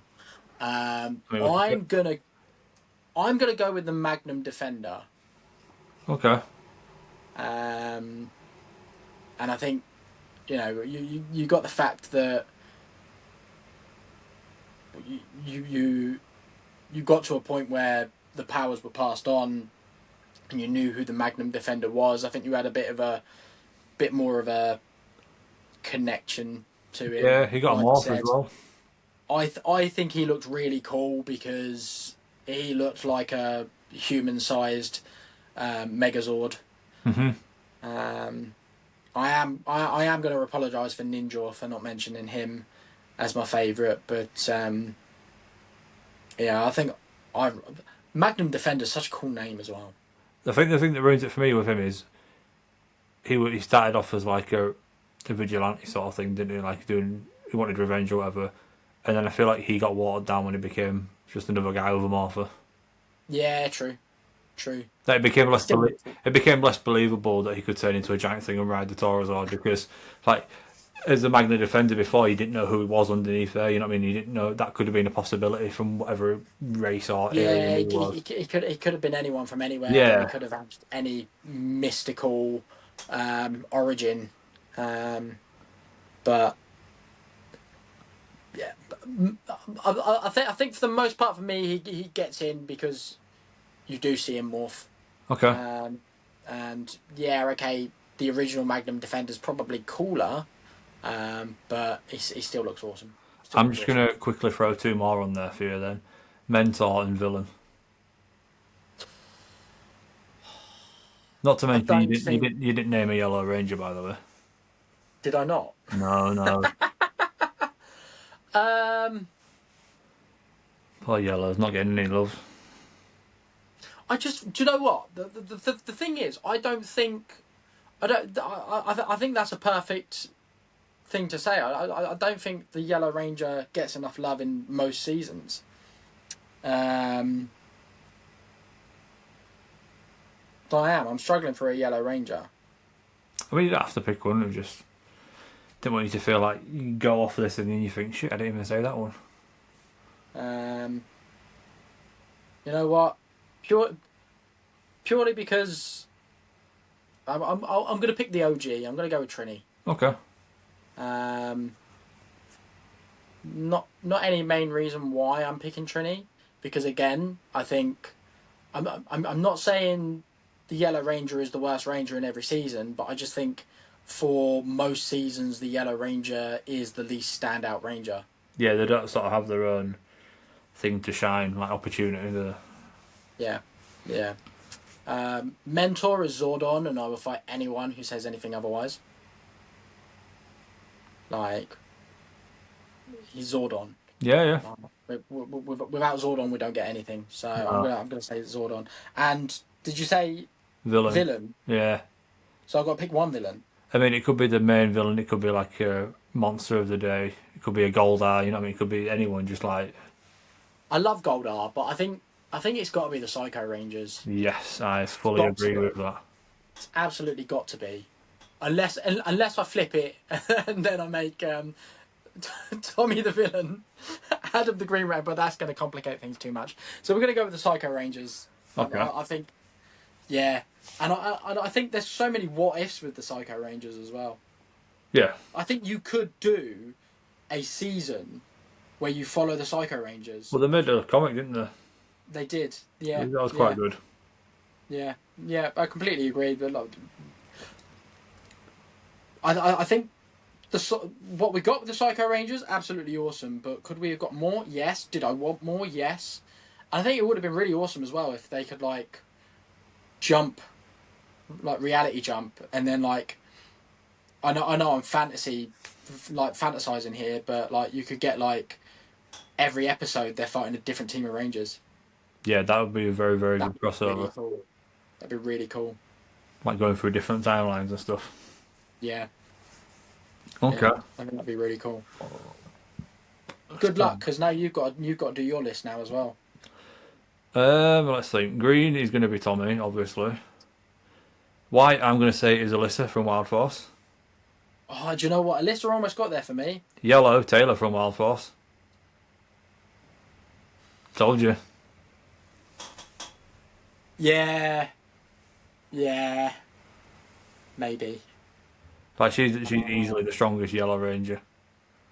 She is. She's basically the leader for a bit, isn't she? Like. Yeah. And she is an absolute badass as well. Yeah, she is. Oh, and again, I'm watching Wild Force at the moment. How did Taylor not even come into my brain? I told you you'd be annoyed. All right, sorry, Trini, you dropped. To be fair, though, for me, Ashley could have had a shout as well. Yeah.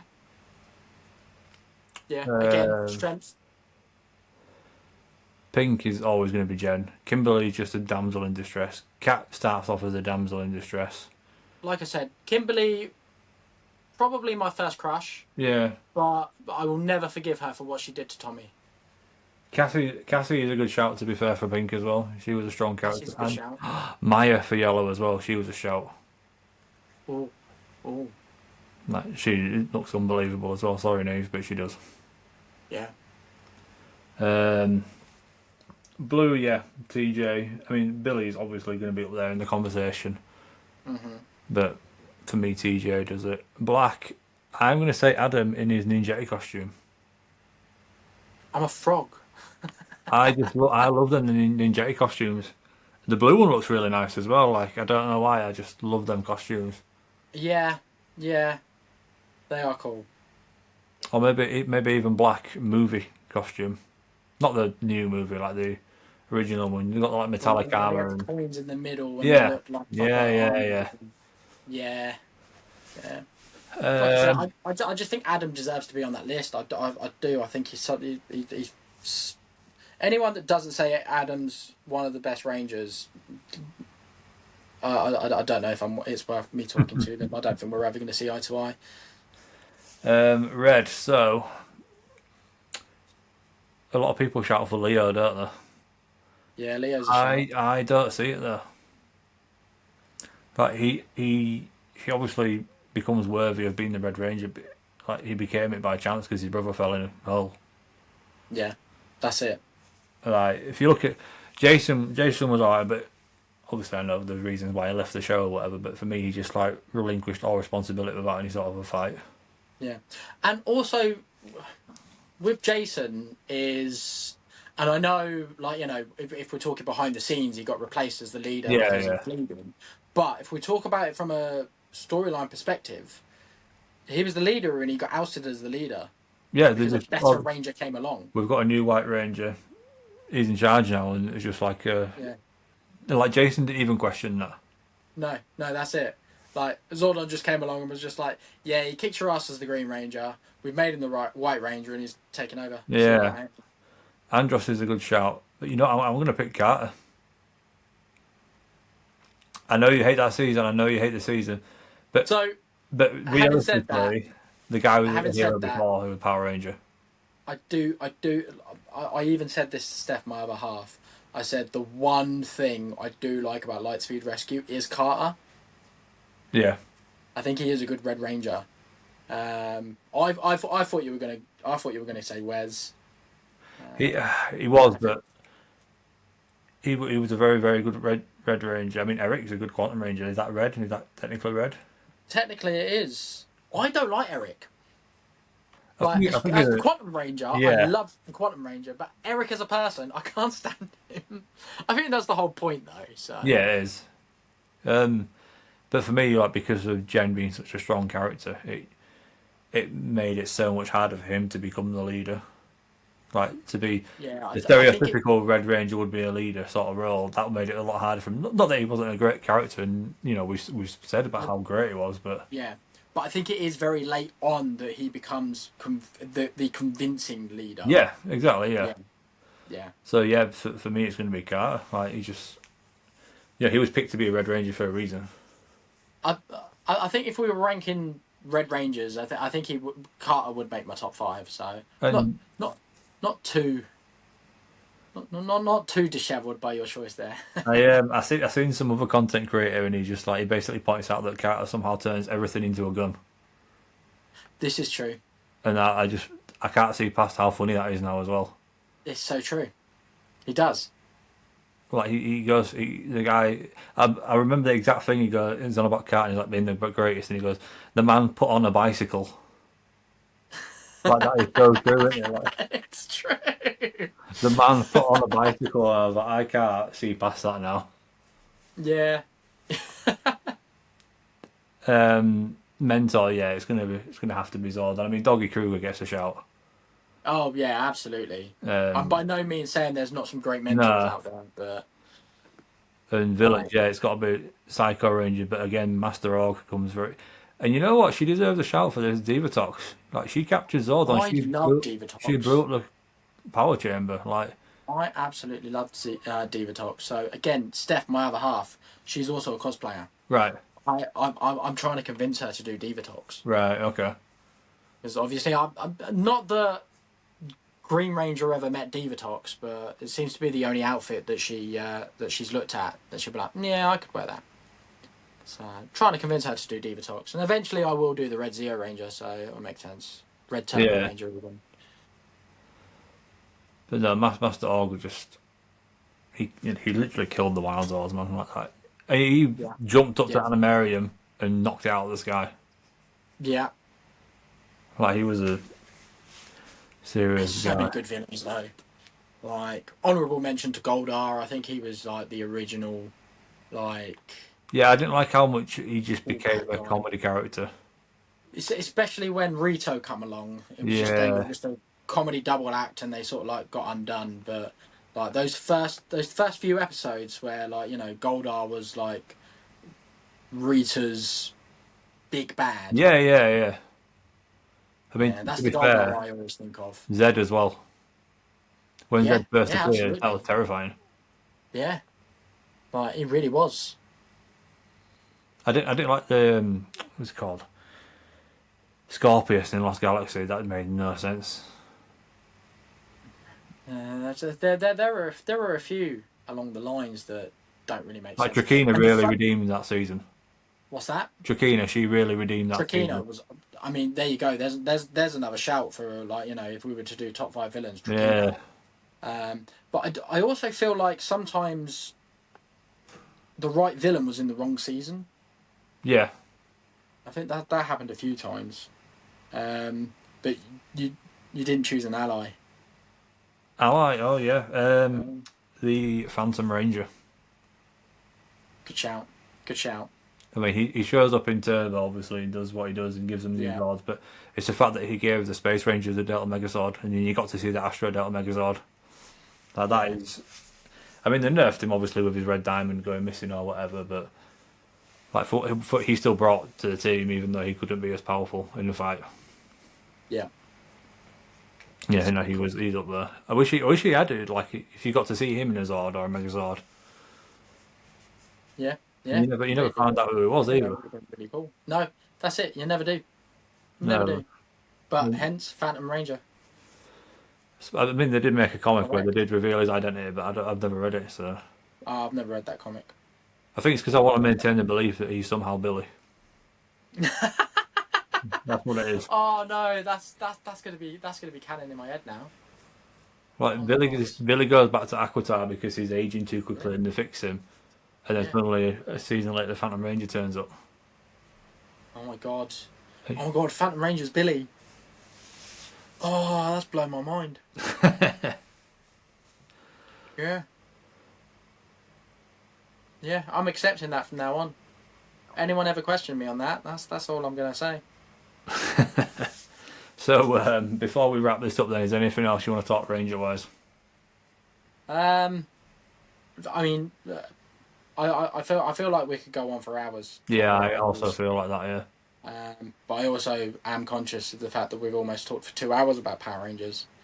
I would say that a lot of people are...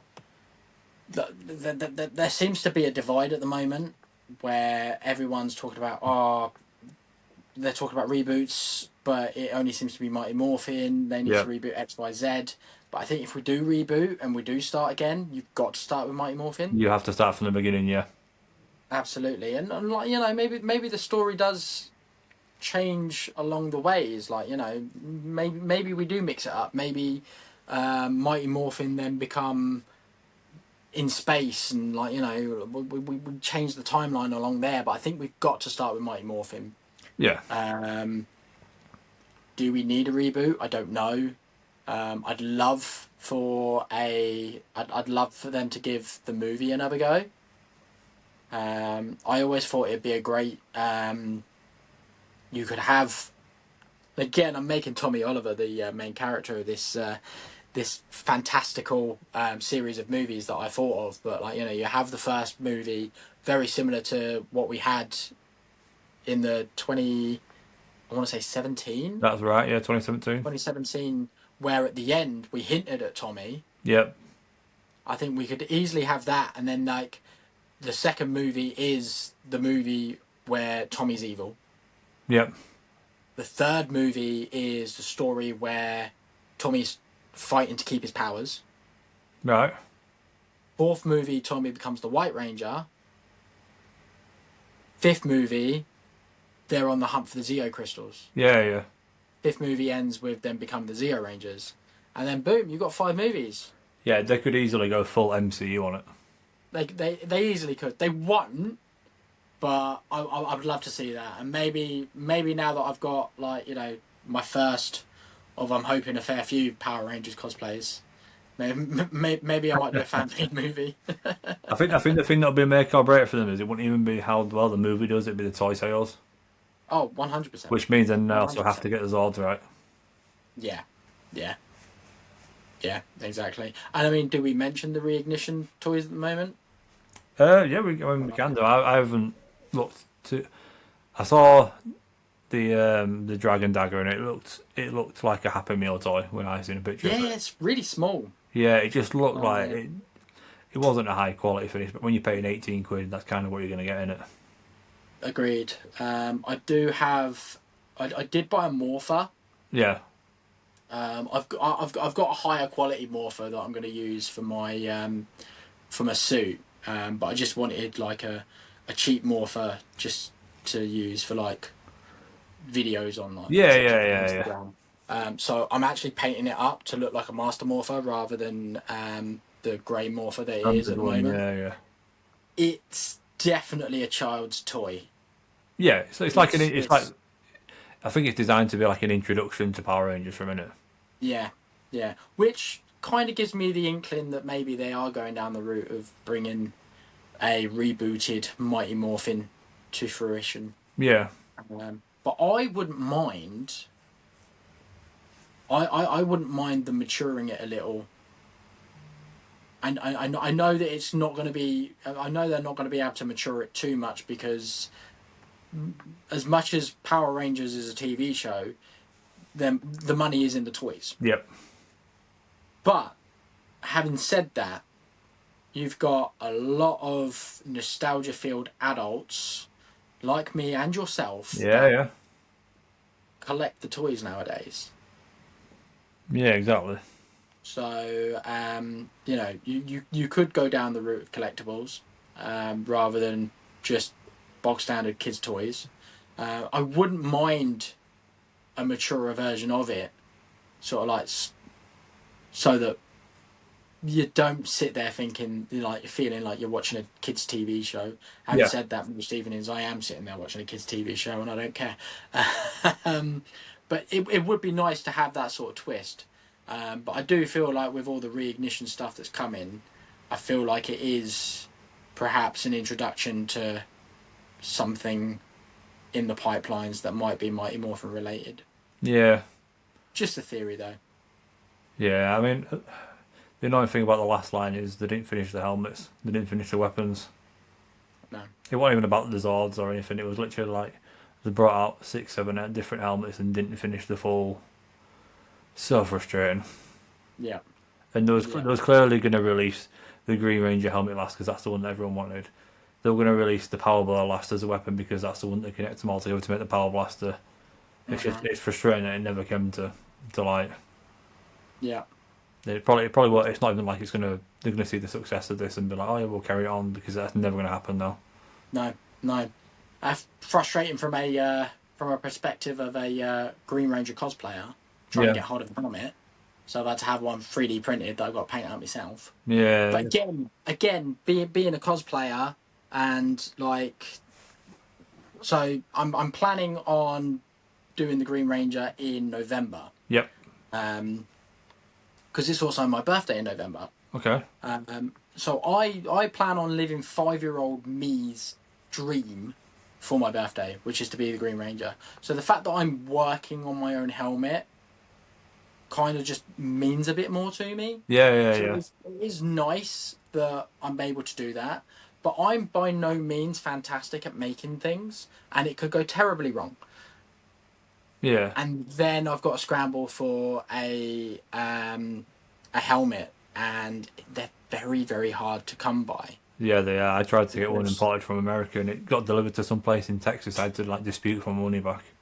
oh Jesus! See, it's frustrating because there's just not so many, and we didn't get it in the newer line, so it's made it even rarer. Yeah, And then those that are out there are extortionate prices because JDF's face is on the box, and yep, that pushes the price up.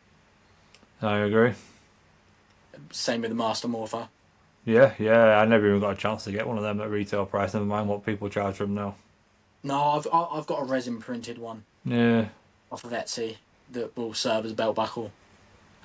Because again, looking for a Master Morpher, you were looking at about 4 figures. that's what I mean. That's just ridiculous to say they came out at like 70 quid or whatever it was.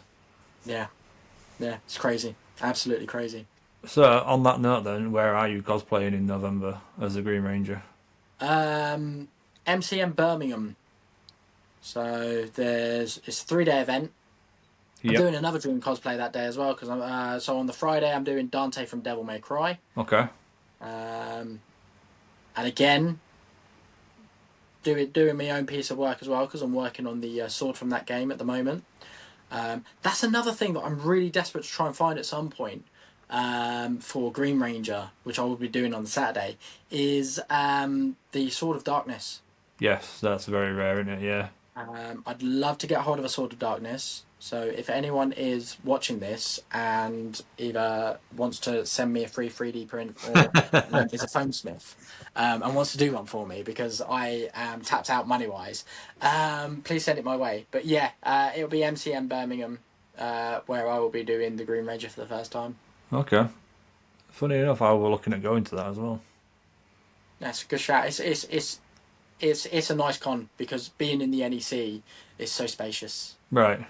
Because you can just come out of the halls, which can sometimes feel a bit crowded. Yeah. But you can still feel part of the con within the NEC as well because there's just cosplayers everywhere. Oh yeah, I've been to Liverpool Great a few experience. times for their Comic Con, and that's crazy busy. I've been to London Film a few times as well. That's pretty good. Yeah, I mean, I might be biased because I love a Comic Con. I love Comic Cons, mate. I love them. Yeah, I do think it's Birmingham's always a favourite of mine because it always falls on the weekend of my birthday. All right, So it's okay. a good excuse to see all my friends for my birthday. Yeah. Because they're not there for my birthday, but I tell myself that they are. Well, yeah, you might see me turning up that weekend. Fingers crossed I do. So, on that note, then, do you want to advertise your socials? I suppose I better. So across the board, whether that's on Instagram, I'm more active on Instagram than anything else. But across Instagram, TikTok, YouTube. On YouTube, I just ramble on about wrestling, but soon I will be rambling on about Power Rangers as well. X, any other type of social media you can think of, it's at the Cosplay Nightmare. And yes, you will see more Cody Rhodes content than anything else by that username. But yeah, at the Cosplay Nightmare. There you go. You've had it from the Cosplay Nightmare himself. Just to reiterate what we said at the beginning of the video, the man who put Parky in his place. Parky Streams is a absolute menace. Yeah, he needs sorting out. And if he isn't sorted out back in time, I've got plans for him after that. Well, I can't make it to back in time, but I can. I have a free schedule as it stands for next year. So maybe I have plans for him too. Maybe we'll collaborate and come up with something together then. Maybe it might be worth it. It will be. I'm pretty sure I'm supposed to promote some card grading discount that people would get. So Woody, Kurt, or Ryan, you guys can just edit that across the top of the screen. That'll be absolutely lovely. But for now, I'm Laferde, and this is Kev, and that's us saying see you later. See ya.